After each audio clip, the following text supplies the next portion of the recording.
જગતજનની મા ઉમિયાના પ્રાગટ્યા ધામમાં 1868 વર્ષની ઉજવણીના ભાગરૂપે પૂજાધામ નિજ મંદિરમાં શ્રદ્ધાથી શિખર સુધી ઉમિયા ધજા મહોત્સવની ગતરોજથી શરૂઆત થઈ। ત્યારે આજે ગુજરાત વિધાનસભાના પૂર્વ અધ્યક્ષ તેમજ ઈડરના ધારાસભ્ય રમણલાલ વોરાના અધ્યક્ષતામાં રજા મહોત્સવના બીજા દિવસની શરૂઆત થઈ હતી, જેમાં 51 ધજાઓમાં ઉમિયાના નિજ મંદિરે ચડાવવામાં આવી। તેમજ આ અંગે રમણલાલ વોરાએ જણાવ્યું હતું કે માત્ર પાટીદાર સમાજ પૂરતા જ નહીં, પરંતુ સમગ્ર માનવજાતના કલ્યાણ માટેની દેવી છે। તેમજ આજના સુપ્રસંગે હાજર રહેતા હર્ષ અને આનંદની લાગણી ઊભી થાય તે સ્વાભાવિક છે। મહેસાણાના ઊંઝા ખાતે પાટીદારોના કુળદેવી તેમજ જગતજનનીમાં ઉમિયાના પ્રાગટ્યના 1868 વર્ષની ઉજવણીના ભાગરૂપે આ વખતે ગુજરાત સહિત ભારતના વિવિધ રાજ્યો અને વિદેશના કેટલાય લોકો દ્વારા ઉમિયા ધામ ખાતે ધજાઓનું રજીસ્ટ્રેશન કરાયું છે। સમગ્ર યુવા વર્ગમાં ધર્મ અને આસ્થા યથાવત રીતે સચવાય તેમજ ધાર્મિક પ્રવૃત્તિને વધુ વેગ મળે તે માટે ગતરોજ ગુજરાતના મુખ્યમંત્રીના હસ્તે ધજા મહોત્સવનો પ્રારંભ થયો છે। તેમજ આજે બીજા દિવસે ગુજરાતના વિધાનસભાના પૂર્વ અધ્યક્ષ તેમજ ધારાસભ્ય રમણલાલ વોરાના હસ્તે ધજા મહોત્સવનો પ્રારંભ થયો। અહેવાલ રાજકમલસિંહ પરમાર, ભારતની અસ્મિતા, સાબરકાંઠા। ઉમિયા માતા એ જગતજનની છે અને શિવજીની અર્ધાંગની પહેલાં પાર્વતીના નામથી પૂજાતા, ત્યાર પછી એ ઉમાના નામથી પૂજાયા, એટલે એ જગતજનની છે। અને જગતજનનીનો અમારો ઉમિયા માતાજી સંસ્થાનની અંદર અનેક ઉત્સવો યોજાયા। આના પહેલાં લક્ષચંડીનો કાર્યક્રમ યોજાયો। અત્યારે અમે નવી પેઢીને, નવા યુવાનોને, નવા કપલોને અમે સંસ્કારી સંદેશો આપવા માટે આ ધજા મહોત્સવનો કાર્યક્રમ કર્યો છે। ઉમિયા માતાજીના 1868 એને પ્રાગટ્ય થયા છે આ મંદિરને, એટલે એની 1868 પ્રાગટ્ય ધજાઓ અને અન્ય લોકો પણ એ ધજાઓ લઈ શકે એટલે બીજી 11,111 ધજાઓ એ ધર્મ ધજાના નામે અમે અહીંયા આગળ આ કાર્યક્રમની અંદર મૂક્યું છે।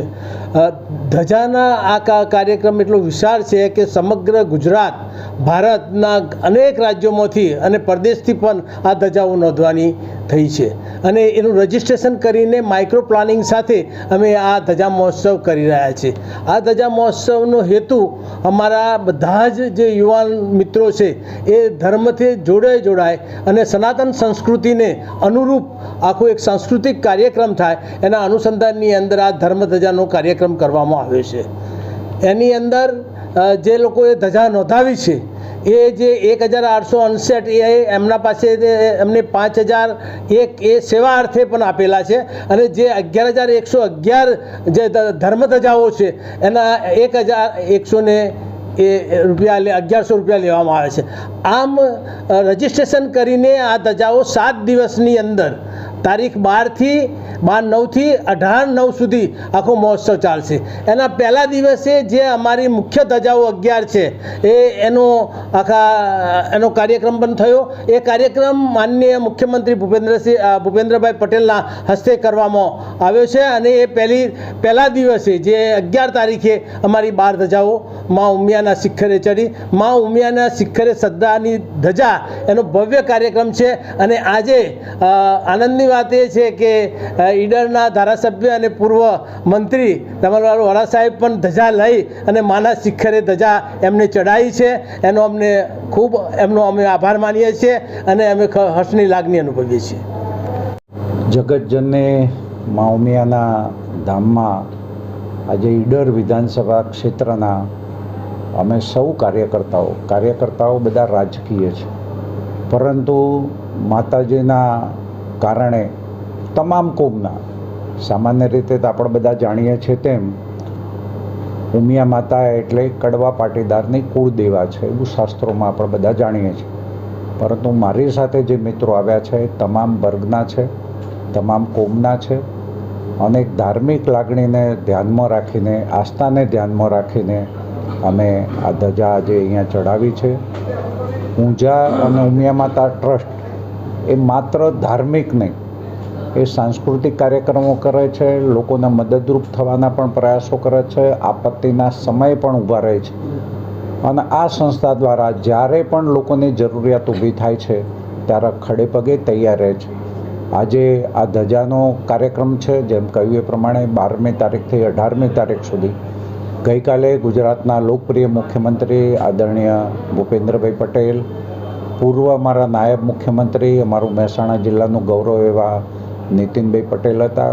ખૂબ વરસાદ હતો અને એ વરસાદમાં પણ અહીંના સ્વયંસેવક ભાઈઓ અને બહેનોએ જે જહેમત કરી છે અને કાર્યક્રમ જે સફળ બનાવ્યો છે એ બધા અભિનંદનને પાત્ર છે.